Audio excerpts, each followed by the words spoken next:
Before I start my speech, I want you to envision and think back to the time in your early years of schooling, preferably elementary or preschool, and the activities you did.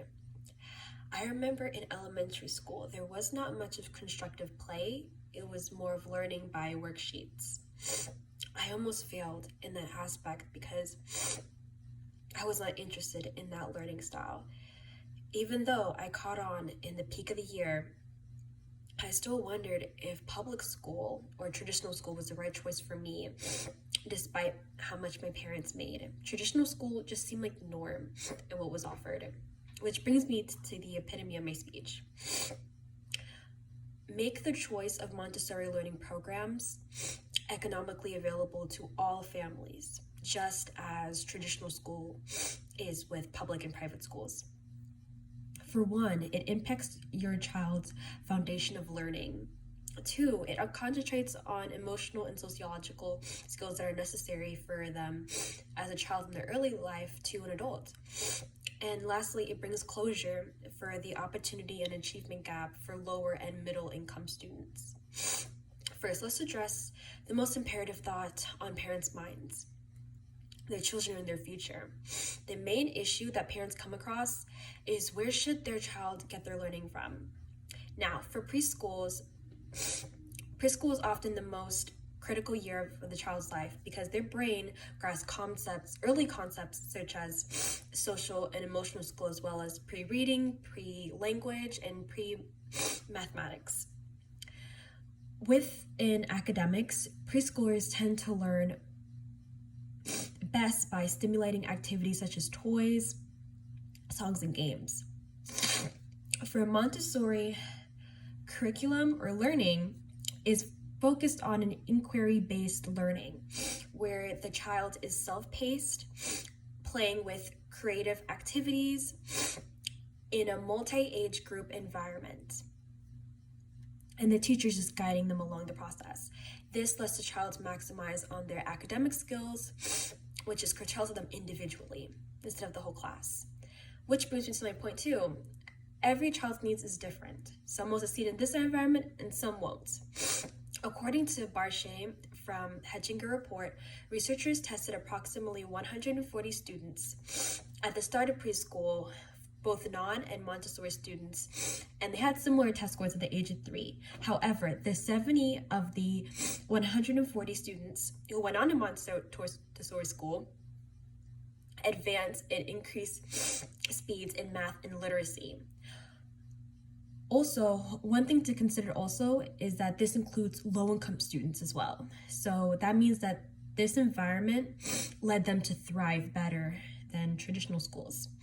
Next, while staying on the topic of settings, I want to address what sets the Montessori learning programs from traditional schools.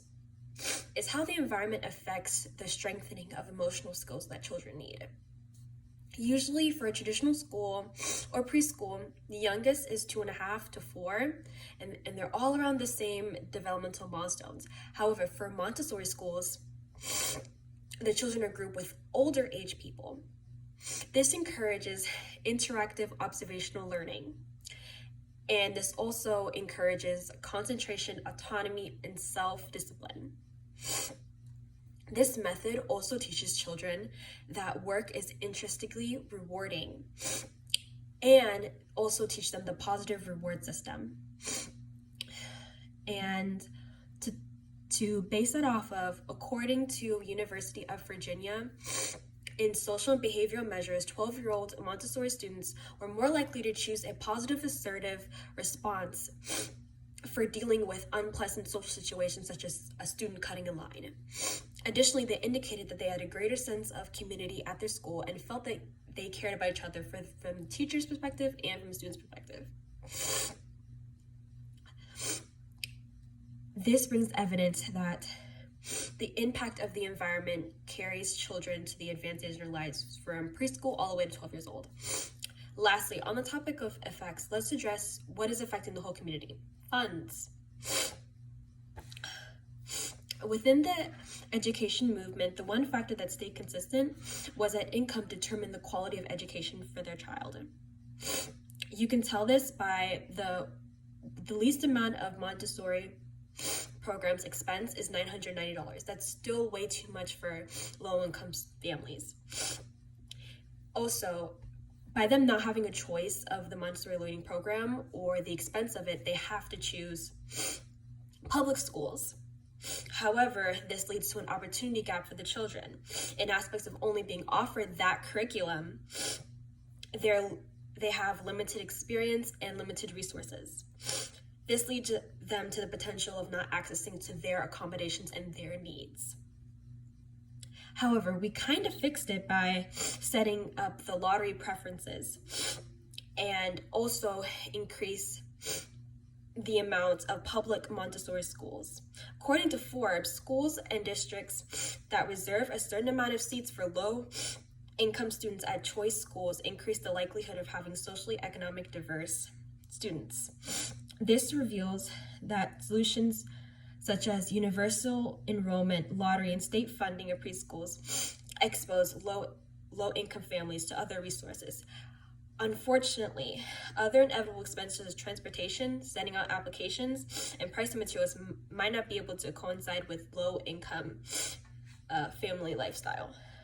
In conclusion, the choice of education should be less dependent on the income status and more on the child-specific academic needs that will last them a lifetime.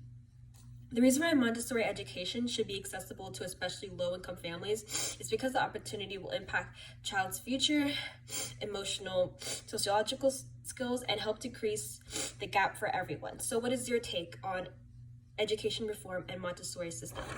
And here I have a graph to explain. Thank you.